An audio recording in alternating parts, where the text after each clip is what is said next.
అందరికీ నమస్కారం. నా పేరు Prasanna. Welcome to our channel Prasanna జున్ను బ్లాగ్స్.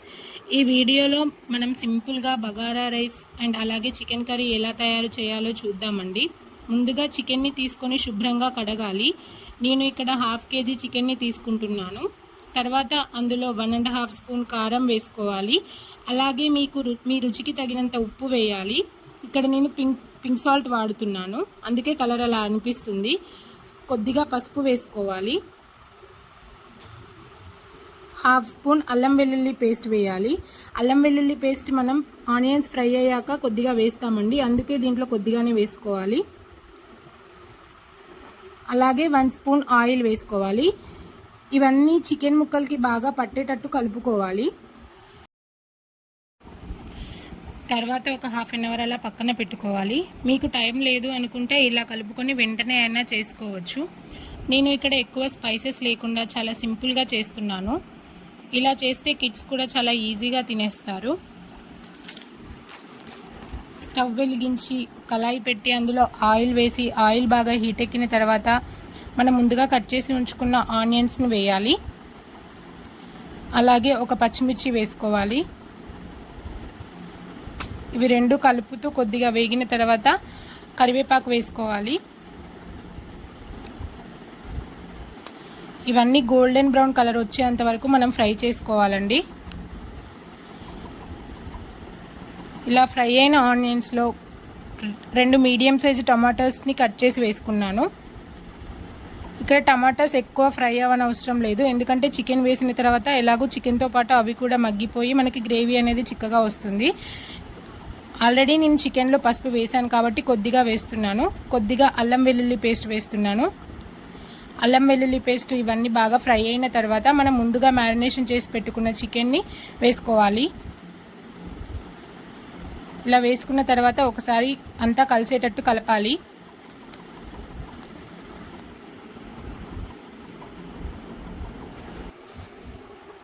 కలిపిన తర్వాత మూత పెట్టి ఒక 2 మినిట్స్ మీడియం ఫ్లేమ్లో ఉడకనివ్వాలి. ఎక్కువ శ్రమ లేకుండా చాలా ఈజీగా ఈ కర్రీ చేసుకోవచ్చండి. ఒకసారి ట్రై చేసి చూడండి. ఒక 2 మినిట్స్ ఫ్రై అయిన తర్వాత కొద్దిగా వాటర్ వేసుకోవాలి. బగారా రైస్ కాబట్టి మనకి కొంచెం గ్రేవీ టైప్ ఉంటేనే బాగుంటుందండి, అందుకే కొద్దిగా వాటర్ వేసుకున్నాను. వాటర్ వేసుకున్న తర్వాత కొద్దిసేపు ఉడకనివ్వాలి కర్రీ. చూడండి, ఇక్కడ మనకి ఆల్మోస్ట్ కర్రీ ఉడికిపోయినట్టే. తర్వాత కొద్దిగా హోమ్మేడ్ గరం మసాలా పౌడర్ వేస్తున్నాను నేను ఇక్కడ. మసాలా వేసిన తర్వాత మనకి గ్రేవీ అనేది కొంచెం చిక్కగా వస్తుంది. మసాలా పౌడర్ వేసిన తర్వాత కొద్దిగా కొత్తిమీర వేసుకొని మూత పెట్టేసి స్టవ్ ఆఫ్ చేసేయడమే. ఇంకా కర్రీ అనేది రెడీ అయిపోతుంది. ఇప్పుడు బగారా రైస్ ఎలా చేసుకోవాలో చూద్దామండి.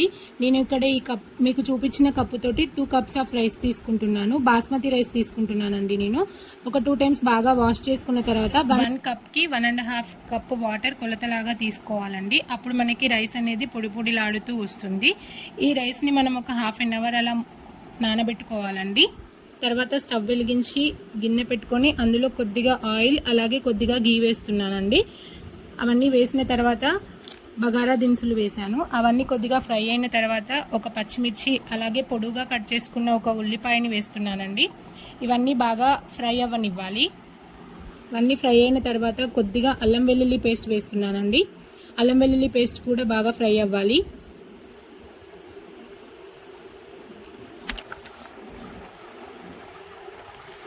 మన రుచికి తగినంత సాల్ట్ వేస్తున్నానండి. ఆల్రెడీ చికెన్ కర్రీలో ఉంటుంది కాబట్టి కొద్దిగా చూసి వేసుకోండి.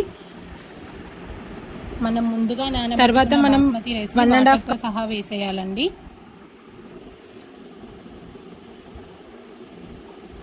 నేను ఇక్కడ లెమన్ జ్యూస్ వేస్తున్నానండి. లెమన్ జ్యూస్ వేస్తే రైస్ అనేది చాలా పొడి పొడిలాడుతూ వస్తుంది.